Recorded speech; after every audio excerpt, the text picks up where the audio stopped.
bagaimana usahanya saudara-saudara kita di Jakarta melawan Covid ya, yang mana pusat.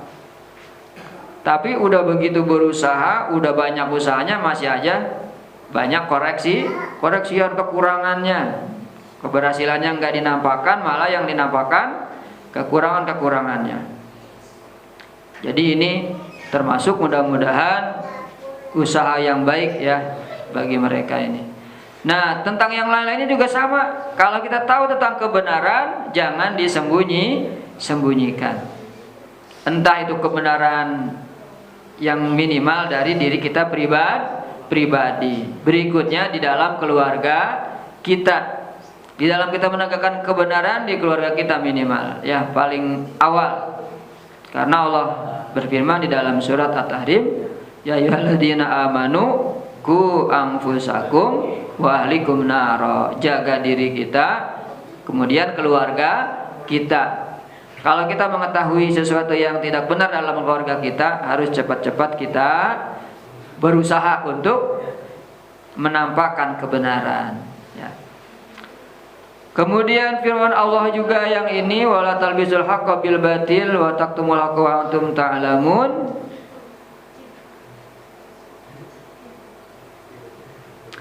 Fanahahum anis syai'aini ma'an. Allah melarang mereka orang-orang Yahudi dari dua hal dilakukan bareng-bareng.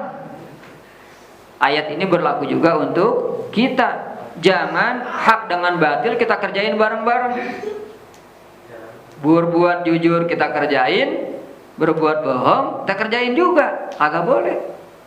Kalau bisa mah jujur, bohongnya jangan ya. Jujur kepada diri sendiri, jujur kepada keluarga, jujur kepada masyarakat, jujur. Emang ada bohong sama diri sendiri? Ada Pak ya? Ada nggak bohong diri sendiri? Misalkan kita memang kemampuan kita sekian, tapi kita bohong sama diri kita. Oh, saya masih kuat, padahal kita udah nggak kuat. Jangan paksakan. Itu namanya bohong sama diri sendiri.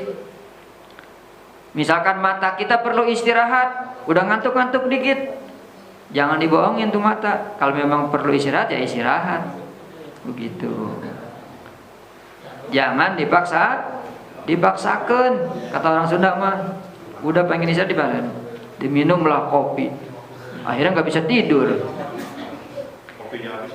kopinya bisa tetap tidur.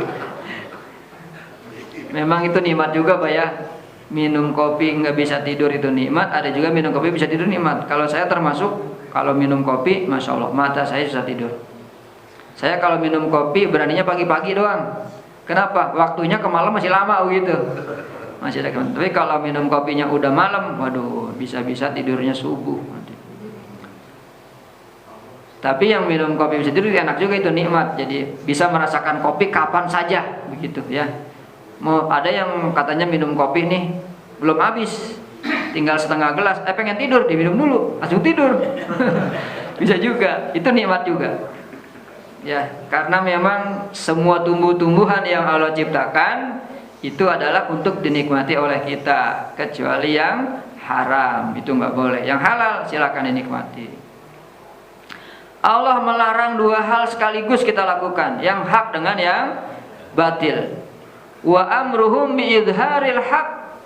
Allah menyuruh mereka orang Yahudi biidharil haq, dengan menampakkan kebenaran, wa tasrihi biha, dan terang-terangan. Walihada qala Dhahhak, maka berkata salah satu ulama tafsir an Ibnu Abbas, dari Ibnu Abbas mengatakan yang dimaksud wala talbisul haqqa bil batil adalah diantaranya la tukhlitul haqqa bil batil, jangan mencampur yang hak dengan yang batil, wasidqi bil kizbi, juga jangan mencampur kejujuran dengan kebohongan. Memang jujur itu kadang-kadang orang mengatakan jujur itu berat gitu ya, karena walaupun Allah mengatakan, kalau ulama mengatakan ada jujur walaupun itu pahit, jujur itu kadang-kadang pahit. Belum tentu yang namanya jujur itu manis. Contohnya kalau orang lihat kita nih, kita dalam keadaan kagak bagus, orang berkata sejujurnya, jelek lu. Nah kita begini perasaan kita, kan kagak enak emang bener. Tapi kalau dipuji-puji, kita kayaknya seneng. Padahal belum tentu pujian itu benar. Jadi begitu ya. Jadi jujur ini penting ya, karena akan membawa kita kepada kebaikan. Dan dusta akan membawa kita kepada kemungkaran, dan endingnya dusta ini akan membawa kita kepada nerakanya Allah. Naudzubillah. Qala Abul Aliyah, berkata ulama tafsir yang lain, wala talbisul haqqa bil batil, maksud dari jangan mencampur yang hak dengan yang batil diantaranya wala tukhlitul haqqa bil batil, sama dengan yang tadi, jangan mencampur hak dengan yang batil. Wa addun nasihah, dan laksanakanlah nasihat li ibadillahi min ummati Muhammadin sallallahu alaihi wasallam, kepada hamba-hamba Allah daripada umatnya Nabi Muhammad sallallahu alaihi wasallam. Jadi ini kita disuruh menunaikan nasihat, pinter nasehatin ya, kudu nasihat, ngasih nasihat kepada tetangga, kepada saudara. Kadang-kadang orang kalau datang ke kita belum tentu minta materi. Kita jangan sampai orang baru mendekat ke kita ujung-ujungnya waduh jangan-jangan minta ditraktir nih. Padahal mah pengen minta nasihat, minta didengarkan, mau curhat. Ada orang yang pengen ketemu seseorang pengen curhat doang, pengen didengerin. Makanya kita kudu punya strategi. Kalau ada orang yang curhat, dengarkan. Jangan langsung dijawab, kasih solusi. Oh, solusinya begini. Orang dia nggak minta solusi, pengen dengerin doang. Dengerin aja. Udah selesai dia mencapai curhatnya, baru kita sampaikan. Udah Pak? Udah. Apakah saya boleh mengasih komentar? Nanya dulu, boleh apa kagak? Kagak diminta komentar, kita ngomong ini. Maaf ya, saya pengen curhat doang. Jadi ngomongnya juga kudu enak begitu Pak ya. Saya tertarik tuh ada sinetron ya. Heran saya, kok orang satu sinetron ngomongnya sama semua. Sampai yang preman-preman, maaf, kamu kenapa? Itu premannya begitu. Katanya. Itu marah-marah. Dia sama temannya marah-marah yang suka berbuat salah katanya. Kamu masih copet ya? Katanya. Enggak, saya udah enggak copet. Tapi kamu masih berbuat jelek ya? Enggak. Tapi kamu masih privat ngasih copet katanya. Masih privat buat belajar copet. Sama juga masih berbuat jelek. Udah enggak nyopet tapi masih privat katanya. Nah, jadi itu jangan campur antara yang batil. Kemudian kita harus bisa memberikan nasihat.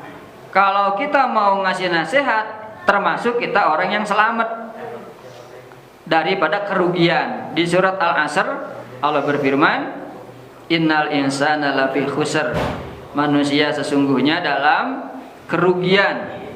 Jadi ingat tuh Pak, rugi itu bukan hanya kehilangan harta, bukan hanya kehilangan duit rugi, tapi termasuk rugi kalau kita nggak bisa ngasih nasihat. Ada orang yang nggak bisa ngasih nasihat, bisanya marah-marah doang. Anaknya berbuat salah, tahu-tahu dia marahin aja, gua gampar lu. Waduh. Tapi nggak dinasehatin, itu juga salah. Coba ngomong aja, ngomong. Kita ngomong sebanyak-banyak, jangan apa-apa, nasihat, ya.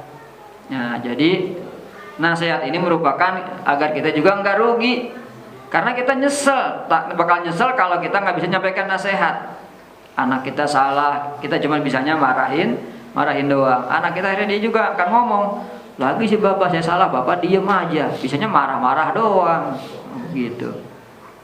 Jadi nasihat. Kata Abul Aliyah, termasuk jangan mencampur ya hak dengan yang batil, sampaikan nasihat kepada hamba-hamba Allah daripada umatnya Nabi Muhammad sallallahu alaihi wasallam. Wa yurwa an Sa'idin bin Jubair wa Rabi bin Anas wa nahwuhu.